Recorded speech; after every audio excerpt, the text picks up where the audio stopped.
इस वीडियो के अंदर मैं आपको बताने वाला हूं कि टर्नओवर आपको कैसे कैलकुलेट करना है। तो अगर आप शेयर मार्केट के अंदर डिलीवरी ट्रांजैक्शन करते हैं, फ्यूचर एंड ऑप्शंस करते हैं या फिर इंट्राडे करते हैं, तो इस तरीके के ट्रांजैक्शन अगर आपके बिजनेस ट्रांजैक्शन है दोस्तों, फ्यूचर एंड ऑप्शन और इंट्राडे तो बिजनेस ट्रांजैक्शन ही कहलाते हैं। बट डिलीवरी के केस में क्या होता है, आपका शॉर्ट टर्म और लॉन्ग टर्म कैपिटल गेन भी हो जाता है।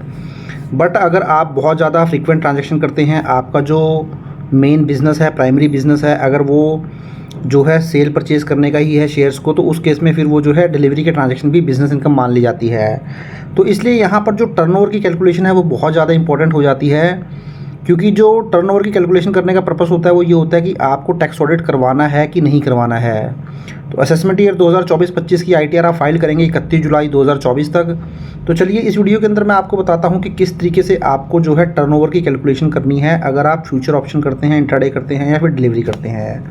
तो देखिए, इसके लिए मैं आपको दोस्तों एक एक्सेल की शीट पर ले आऊँगा। एक्सेल की शीट के अंदर मैं वो एक फ़ॉर्मूला आपको बताऊँगा कि उस फॉर्मूले की हेल्प से आप जो है ये सारे ही केसेस के अंदर अपना टर्नओवर जो है कैलकुलेट कर सकते हैं बहुत ही आसान तरीके से। तो सबसे पहले तो डिलीवरी ट्रांजैक्शन पे आप कैसे करेंगे, इंट्राडे पे कैसे करेंगे। इंट्राडे की स्पेलिंग थोड़ी गलत हो गई है, INTRA इंट्राडे। तो इंट्राडे में कैसे करेंगे, फ्यूचर में कैसे करेंगे, ऑप्शन में कैसे करेंगे, तो सब में ही आपको मैं बताऊंगा किस तरीके से आपको कैलकुलेशन करनी है। देखिए, लिंक मैंने लगा दिए हैं, तो ये लिंक भी जो है मैं अभी थोड़ी देर के लिए हटा देता हूँ, आपको दोबारा से सारी कैलकुलेशन करके बताऊँगा। तो डिलीवरी ट्रांजैक्शन जैसा कि मैंने बताया, जनरली तो क्या होता है, अगर आप इन्वेस्टमेंट करते हैं, आप 12 महीने से पहले सेल करते हैं या 12 महीने के बाद सेल करते हैं, तो आपको लॉन्ग टर्म या शॉर्ट टर्म कैपिटल गेन होता है। बट जैसा कि मैंने स्टार्टिंग में ही आपको बता दिया था, अगर आपका मेन बिजनेस यही है और आप जो है बहुत ही फ्रीक्वेंट ट्रांजैक्शन करते हैं, हाई वॉल्यूम ट्रांजैक्शन करते हैं, तो उस केस में फिर डिलीवरी भी आपके बिजनेस इनकम में ही आ जाते हैं। तो चलिए कैसे आपको कैलकुलेशन करनी है ये जानते हैं। तो सबसे पहले देखिए, मैं डिलीवरी की ट्रांजैक्शन के अंदर आपको टर्नओवर कैसे कैलकुलेट करना है वो बता देता हूँ। तो यहाँ पे देखिए, मैंने डिफरेंट ब्रोकर ले लिए हैं। डिलीवरी के लिए मैंने वेंचरा ले लिया है, इंट्राडे के लिए RKSV ले लिया है, फ्यूचर के लिए NCO ले लिया है और जीरोधा ले लिया है मैंने ऑप्शंस के लिए। तो सबसे पहले हम अपने डिलीवरी ट्रांजैक्शन पर चलते हैं कि आपको यहाँ टर्नओवर कैसे कैलकुलेट करना है। तो देखिए, यहाँ पर टर्नओवर की कैलकुलेशन करने के लिए दोस्तों आपको सिंपली क्या करना होता है, जो भी आपकी सेल की वैल्यू होती है, जैसे यहाँ पर देखिए मैंने फॉर्मूला लगाया हुआ है कि जो शेयर सेल किए थे वो 98 क्वांटिटी थी और जो रेट था उसका 88 रुपीज़ था। तो इस तरीके से 8624 की सेल की वैल्यू आ गई। तो इस तरीके से आप देख सकते हैं पूरे ही केस में यहाँ पर सेल की वैल्यू आ चुकी है और जो टोटल सेल की वैल्यू है वो 1,58,406 है। तो इसका मतलब ये हुआ कि अगर आप डिलीवरी ट्रांजैक्शन करते हैं तो डिलीवरी ट्रांजैक्शन के अंदर जो सेल की आपकी वैल्यू होती है, इस सेल की वैल्यू को ही जो है टर्नओवर बोला जाता है। तो सिंपली आपको यहाँ पे आना है और जो डिलीवरी है इसके आगे आप क्या कर दीजिए, जो आपका सेल की वैल्यू है, टोटल जितने भी शेयर आपने सेल किए होंगे उनका आप टोटल कर दीजिए और ये आपकी जो है डिलीवरी का टर्नओवर आ जाएगा। तो देखिए, यहाँ पर भी आप फॉर्मूला देख सकते हैं, इन सब का टोटल अगर मैं करता हूँ तो आप देख सकते हैं 1,58,406 आ जाता है। तो इस तरीके से तो आप डिलीवरी का जो है टर्नओवर कैलकुलेट कर लेंगे। तो डिलीवरी का टर्नओवर कैलकुलेट करने के लिए सिंपली आप बोल सकते हैं आपको सेल वैल्यू जो है वो कंसिडर करनी है। और वहीं दोस्तों, जैसा कि मैंने आपको स्टार्टिंग में ही बताया था, ये टर्नओवर की कैलकुलेशन टैक्स ऑडिट के लिए बहुत ही इंपॉर्टेंट होती है। तो वैसे तो टैक्स ऑडिट के अंदर कई लिमिट एप्लीकेबल हो जाती हैं, 1 करोड़ से ज़्यादा अगर आपका टर्नओवर हो जाए तब भी आपको टैक्स ऑडिट करवाना पड़ जाता है।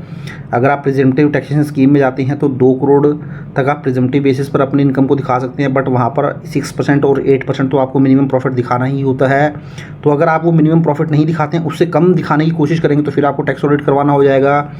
बट जो आपके कुछ ट्रांजैक्शन ऐसे होते हैं जहाँ पर आपके अगर ट्रांजैक्शन 95% से ज़्यादा ट्रांजैक्शन अगर आपके बैंकिंग मोड में है, डिजिटल मोड में है, तो वहाँ पर फिर आपको जो टर्नओवर की लिमिट मिलती है वो 10 करोड़ की मिलती है। तो इसलिए टैक्स ऑडिट जो बताया गया है वो बताया गया है सेक्शन 44AB के अंदर, और सेक्शन 44AB के अंदर जो लिमिट बताई गई है दोस्तों, अगर आपके ट्रांजैक्शन ऐसे हैं जहाँ पर कि आपके जो 95% से ज़्यादा ट्रांजैक्शन डिजिटल मोड में है, बैंकिंग मोड में है, तो उस केस में फिर आपको 10 करोड़ की लिमिट मिल जाती है टैक्स ऑडिट करवाने की। तो जो टैक्स ऑडिट आपको करवाना होगा वो अगर आपका जो टर्नओवर है वो 10 करोड़ की लिमिट क्रॉस कर जाता है तब आपको टैक्स ऑडिट करवाना होगा। तो हम बोल सकते हैं शेयर मार्केट के जितने भी ट्रांजैक्शन होते हैं वो डिजिटल मोड में ही होते हैं, कैश में तो होते नहीं हैं। तो आप मान के चलिए, अगर आप शेयर मार्केट के ट्रांजैक्शन कर रहे हैं तो आपके ऊपर जो टैक्स ऑडिट की लिमिट है वो 10 करोड़ की लिमिट एप्लीकेबल रहने वाली है। तो सबसे पहले तो ये क्लैरिटी आपको होनी चाहिए। तो डिलीवरी का हमने देख लिया, अब हम इंट्राडे का देखते हैं, फ्यूचर का देखते हैं, ऑप्शन का देखते हैं। तो चलिए इंट्राडे का देख लेते हैं। तो इंट्राडे के लिए देख लिए आपको RKSV की स्टेटमेंट मैं दिखा देता हूँ, जहाँ पे ये इंट्राडे मैंने लिखा हुआ है, यहाँ पे मैं आ जाता हूँ।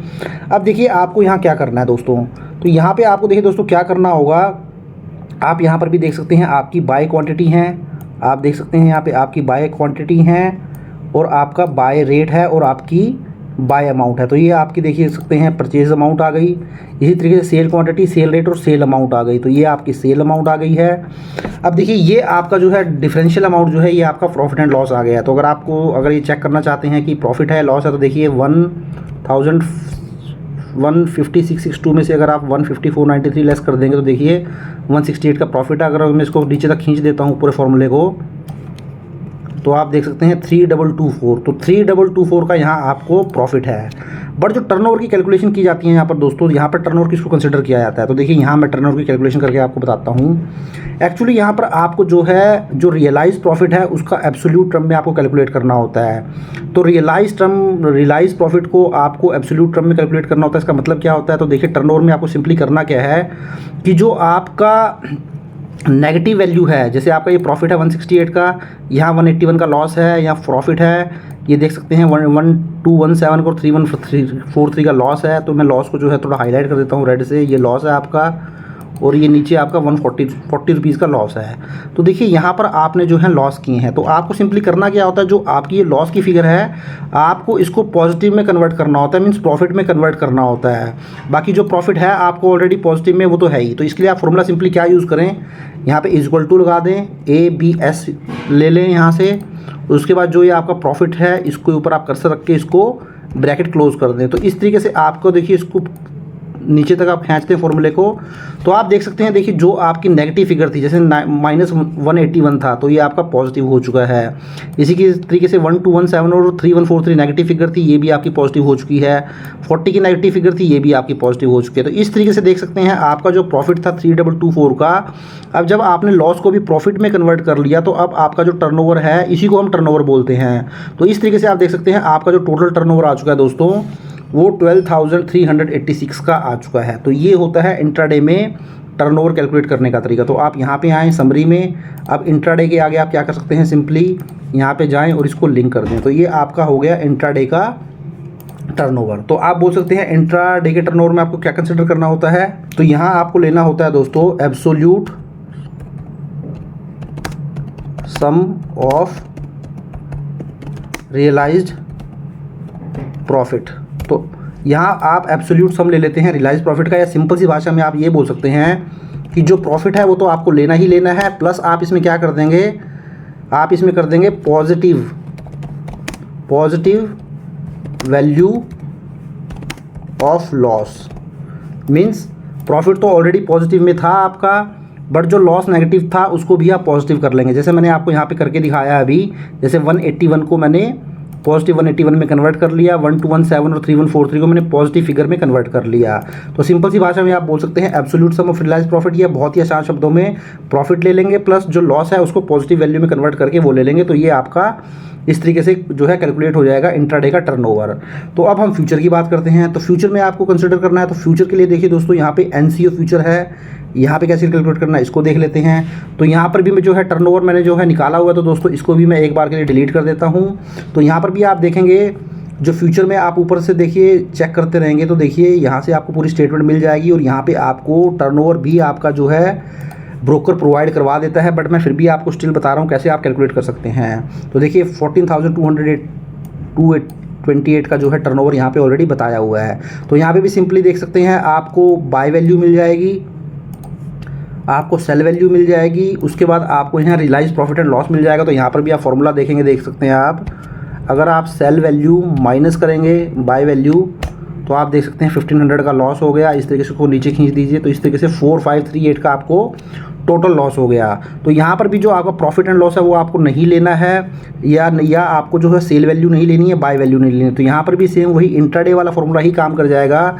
यहाँ पर भी आप इक्वल टू कर दीजिए, ABS कर दीजिए, उसके बाद आप इस रियलाइज प्रॉफिट को सिलेक्ट कर लीजिए और ब्रैकेट क्लोज कर दीजिए, और अब इस फॉर्मूले को आप नीचे तक खींच दीजिए।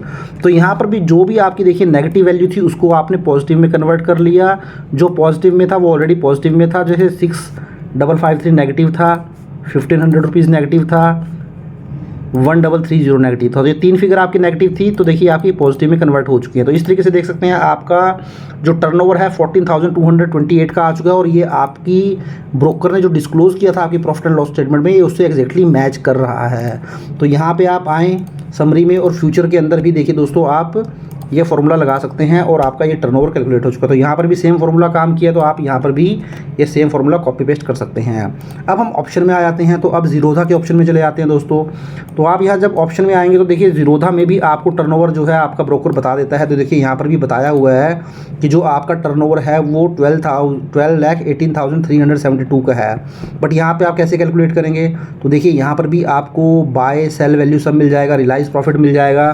तो देखिए यहाँ पर रियलाइज प्रॉफिट आप इसको अगर फॉर्मूला लगा देंगे यहाँ पे sell value minus buy value, तो देखिए आपका ये रियलाइज प्रॉफिट आ गया। आप इसको नीचे तक खींच दीजिए, ये आपका टोटल जो है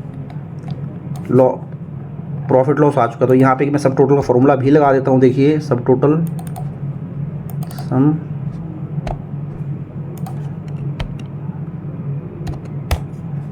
तो ये आपका 75,78,000 आ चुका है। इसी तरीके से आपका ये देखिए रियलाइज प्रॉफिट आपका 183,685 है। तो देखिए ऊपर आपका ब्रोकर ने ये प्रॉफिट भी आपको दिया होगा 183,685। तो देखिए यहीं से सारी कैलकुलेशन जो है वो की जाती है।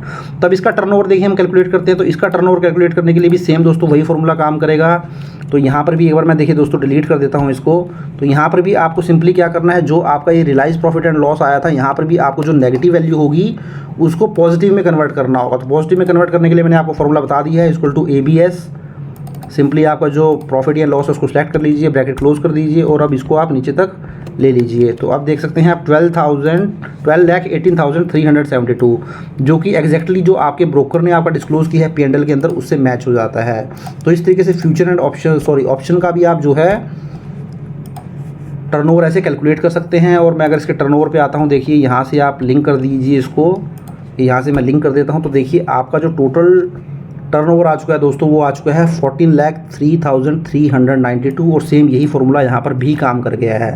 तो अब मेरे केस में अगर मैं बोलूँ, अगर ऐसी कुछ सिचुएशन है तो क्या मुझे टैक्स ऑडिट करवाने की ज़रूरत पड़ेगी? नहीं, मुझे टैक्स ऑडिट करवाने की ज़रूरत नहीं पड़ेगी, क्योंकि शेयर मार्केट के अंदर जो आप ट्रांजेक्शन करते हैं यहाँ पर जो टैक्स ऑडिट की लिमिट आपको मिलती है वो 10 करोड़ रुपये की मिलती है। इसका रीज़न ये है क्योंकि आपके जो 95% से ज़्यादा ट्रांजेक्शन है वो डिजिटल मोड में होते हैं, बैंकिंग मोड में होते हैं, इसलिए आपके ऊपर जो है 10 करोड़ की टैक्स ऑडिट की लिमिट एप्लीकेबल होगी। तो दोस्तों ये था वीडियो छोटा सा आपकी टर्नओवर लिमिट को लेकर। आई होप वीडियो आपको अच्छा लगा होगा। वीडियो अच्छा लगा है तो इसको लाइक करें, शेयर करें, और चैनल को सब्सक्राइब नहीं किया तो इसको सब्सक्राइब भी ज़रूर कर लें। Thank you very much, have a nice day, take care.